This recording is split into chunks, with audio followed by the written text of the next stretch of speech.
पहला गुणधर्म है सारणिक में यदि पंक्तियों को स्तंभों में या स्तंभों को पंक्तियों में बदला जाए तो सारणिक के संख्यात्मक मान पर कोई प्रभाव नहीं पड़ता है। कहने का मतलब जैसा पहले था मान वैसा ही मान अब होगा। तो इसको हम सत्यापित करेंगे। तो देखिए यहाँ पर लिखा हुआ है गुणधर्म फर्स्ट, यदि किसी सारणिक में समस्त पंक्तियों को स्तंभों में और स्तंभों को पंक्तियों में बदल दें तो सारणिक के मान में कोई अंतर नहीं होता, अर्थात डेल्टा बराबर डेल्टा वन। मतलब मैंने सारणिक को डेल्टा का है, डेल्टा वन भी सारणिक को का है। ये जो डेल्टा है ये मैंने माना, जो भी सारणिक मैंने माना, जैसे इसकी प्रथम पंक्ति में अवयव है A1 B1 C1, दूसरी पंक्ति में अवयव है A2 B2 C2 और तीसरी पंक्ति में अवयव है A3 B3 C3। तो मेरे सारणिक के गुणधर्म फर्स्ट के कथनानुसार अगर पंक्तियों को स्तंभों में, स्तंभों को पंक्तियों में बदल दिया जाए तो सारणिक के मान पर कोई प्रभाव नहीं पड़ता, ये कहा जा रहा है। तो इसको सत्यापित करने के लिए मैंने इस सारणिक की पंक्तियों को स्तंभ बनाया, स्तंभों को पंक्ति बनाया। तो देखिए ये प्रथम पंक्ति को यहाँ प्रथम स्तंभ बनाया A1 B1 C1, दूसरी पंक्ति को यहाँ दूसरा स्तंभ बनाया A2 B2 C2, ऐसे ही तीसरी पंक्ति को यहाँ तीसरा स्तंभ बनाया A3 B3 C3। अब हमारा कार्य होगा कि डेल्टा और डेल्टा वन का मान क्या हो, समान। तो इसके लिए हमारे पास तृतीय क्रम सारणिक के कैसे खोला जाता है ये ध्यान में रखना, या सारुचित्र विधि जो केवल तृतीय क्रम सारणिक के लिए उपयोगी है उसको काम में ले सकते हैं। तो मैं यहाँ सारुचित्र के माध्यम से इनका सत्यापन बता रहा हूँ जिससे थोड़ी सी समझने में आसानी हो। अब डेल्टा बराबर, इसको लेके चले हम पहले सारणिक को, A1 B1 C1 A2 B2 C2 A3 B3 C3। सारुचित्र विधि के अनुसार मैंने आपको बताया था कि किसी भी सारणिक के दो स्तंभों को आगे व्यवस्थित कर दें। जैसे पहला स्तंभ A1 A2 A3 और दूसरा स्तंभ B1 B2 B3 हमने यहाँ पर अरेंज कर दिए। फिर मुख्य विकर्ण से स्टार्टिंग करेंगे और ये एरो लगाएंगे। तो ये पहला एरो, ये दूसरा एरो, ये तीसरा एरो, फिर अन्य विकर्ण के अवयवों से एरो लगाएंगे। ये एरो लगाया, फिर ये एरो लगाया, फिर ये एरो लगाया। तो जो नीचे की ओर एरो हैं इनका गुणा करते हुए योग करके इन्हें एक ब्रैकेट में लिख देंगे। इसी प्रकार से इनका गुणा करके योग करके दूसरे उसमें लिख देंगे, जैसे A1 B2 C3। मैं A को पहले लिख रहा हूँ, B को बाद में, C को उसके बाद में, जिससे समझने में आसानी होगी। तो देखिए पहले मैंने लिखा है A3 B1 C2, फिर A2 B3 C1 माइनस, इसी प्रकार से नीचे वाले एरो को ध्यान में रखते हुए A3 B2 C1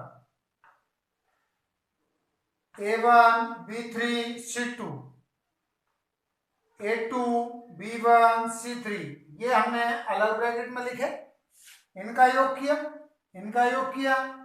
इस योग में से इस योग को घटाने से हमें एकल संख्या प्राप्त होती है। क्योंकि अब यहाँ पर संख्यात्मक तो है नहीं, ABCD में लिया है हमने, तो केवल समझाने का प्रयास किया जा रहा है। तो डेल्टा वन का मान क्या यही होगा, ये हम देखना चाह रहे हैं। डेल्टा वन बराबर, अब देखिए दो स्तंभों को हमने आगे व्यवस्थित कर दिए।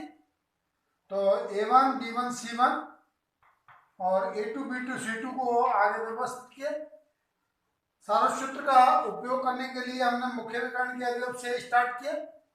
एरो लगाए, पहला एरो, दूसरा एरो, तीसरा एरो। इसी प्रकार से नीचे से ऊपर जाने वाले एरो, ये पहला, ये दूसरा, ये तीसरा। तो हमने इनको गुणा करके यहाँ पर लिखा है एक ब्रैकेट में A1 B2 C3, A1 B2 C3। इसी प्रकार से यहाँ A2 B3 C1, A3 B1 C2। अब नीचे से ऊपर की ओर जो एरो दिखाए गए हैं उन पर चलें। A3 B2 C1, इसी प्रकार से A1 B3 C2, A2 B1 C3। क्या डेल्टा 1 और डेल्टा का मान समान है? इसको जरा बारीकी से देखें। A1 B2 C3 ये दिखाई दे रहा, A2 B3 C1 ये रहा, A2 B3 C1 ये इससे मैच कर रहा। A3 B1 C2 ये रहा, A3 B1 C2। इसी प्रकार से दूसरे ब्रैकेट को देखें, A3 B2 C1, A1 B3 C2 और A2 B1 C3 ये। तो हमने देखा कि डेल्टा और डेल्टा 1 का मान कैसा है, समान। तो हम कह सकते हैं कि यदि किसी सारणिक में पंक्तियों को स्तंभों में या स्तंभों को पंक्तियों में बदला जाए तो सारणिक के संख्यात्मक मान पर कोई प्रभाव नहीं पड़ता है। वो उसका मान जैसा पहले था वैसा ही रहेगा। इसी प्रकार से गुणधर्म 2, गुणधर्म 2 के अनुसार यदि किसी सारणिक में दो पंक्तियों अथवा दो स्तंभों को परस्पर बदल दिया जाए तो सारणिक का संख्यात्मक मान तो वही रहता है, केवल अंतर आता है चिन्ह का। लेकिन उसका चिन्ह क्या हो जाता है, बदल जाता है। अर्थात डेल्टा 1 बराबर माइनस डेल्टा। पहले गुणधर्म में हमने कहा था कि समस्त पंक्तियों को समस्त स्तंभों में बदल दिया जाए या समस्त स्तंभों को पंक्तियों में बदल दिया जाए तो सारणिक के मान पर कोई प्रभाव नहीं पड़ता है। दूसरे गुणधर्म के अनुसार कह रहे हैं कि यदि सारणिक में किन्हीं दो पंक्तियों को या किन्हीं दो स्तंभों को परस्पर बदल दिया जाए तो सारणिक के संख्यात्मक मान तो वही रहता है, लेकिन अंतर चिन्ह का आ जाता है। तो इसको हम यहाँ सत्यापित करने का प्रयास कर रहे हैं। तो यहाँ डेल्टा 1 बराबर माइनस डेल्टा होगा। तो डेल्टा मान लिया मैंने, माना डेल्टा बराबर A1 B1 C1 मतलब प्रथम पंक्ति A1 B1 C1, दूसरी पंक्ति A2 B2 C2 और तीसरी पंक्ति A3 B3 C3। डेल्टा 1 को इसी भाषा के अकॉर्डिंग माना कि हमने पहले दो स्तंभों को परस्पर बदल दिया, तो मतलब पहले स्तंभ को दूसरे स्तंभ की जगह और दूसरे स्तंभ को पहले स्तंभ की जगह प्रयोग में लाए तो B1 B2 B3 और A1 A2 A3 और तीसरे स्तंभ को वैसे ही रहने दिया C1 C2 C3। अब देखिए सारूसूत्र लगा करके हम इस सारणी का मान ज्ञात कर रहे हैं क्योंकि तृतीय क्रम सारणी को ही हम समझा रहे हैं। डेल्टा बराबर A1 B1 C1 A2 B2 C2 A3 B3 C3। तो प्रथम दो स्तंभों को हमने आगे बढ़ाया तो A1 A2 A3 और B1 B2 B3 को आगे बढ़ाया। तो मुख्य विकर्ण से स्टार्ट हो जाते हैं हम। तो एरो लगाया, पहला एरो, दूसरा एरो, तीसरा एरो।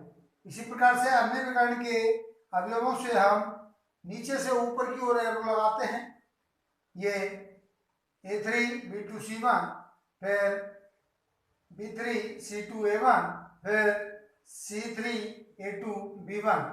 तो हमने नीचे की ओर जो एरो हैं उनको एक ब्रैकेट में लिखा प्लस लगा करके, और नीचे से ऊपर की ओर जो एरो हैं उनको गुणा करके एक ब्रैकेट में लिखा प्लस करके। तो A1B2C3 plus A3B1C2 plus A2B3C1। देखो ये नीचे से ऊपर जाने वाले, जैसे A3B2C1, A1B3C2, A2B1C3। मेरा जो लिखने का क्रम है वो A पहले, B बाद में, C बाद में।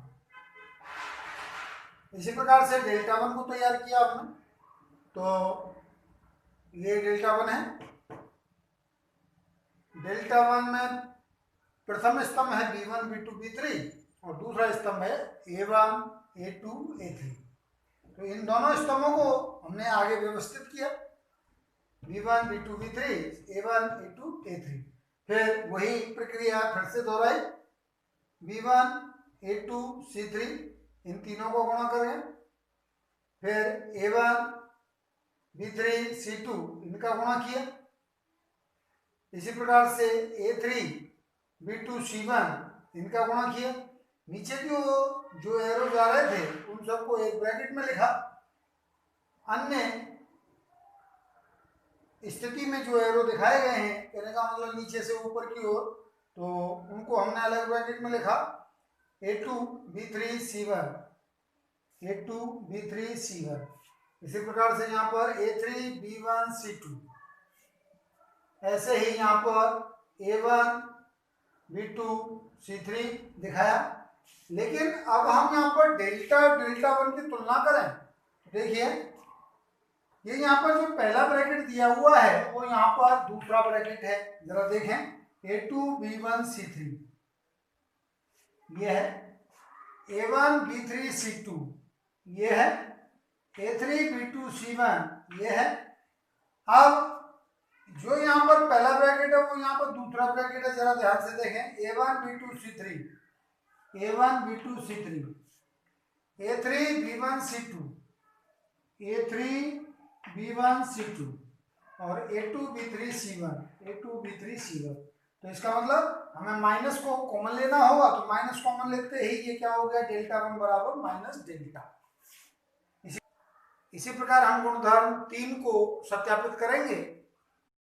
गुणधर्म 3 के अनुसार यदि किसी सारणिक में कोई दो पंक्तियां या कोई दो स्तंभ परस्पर सर्वसम हो, कहने का मतलब समान हो, तो उस सारणिक का मान 0 होता है।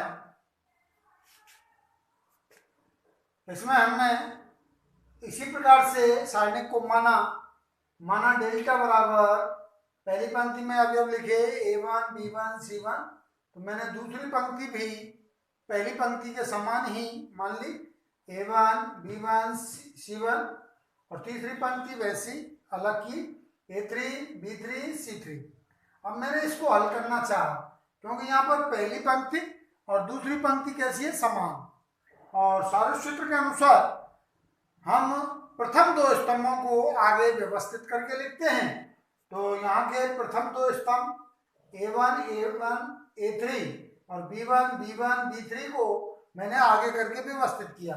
फिर सारस्वत में हम एरो लगाते हैं, तो मुख्य विकर्ण से एरो लगाना स्टार्ट करते हैं। A1 B1 C1 पहला एरो, B1 C1 A3 दूसरा एरो, C1 A1 B3 तीसरा एरो।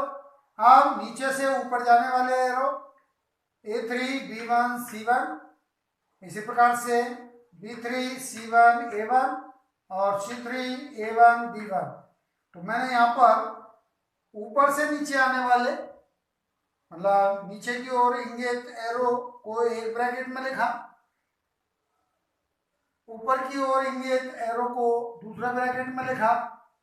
अब मैंने क्या देखा कि A1 B1 C3, A1 B1 C3 से कैंसिल हुआ, A3 B1 C1 A3 B1 C1 से कैंसिल हुआ।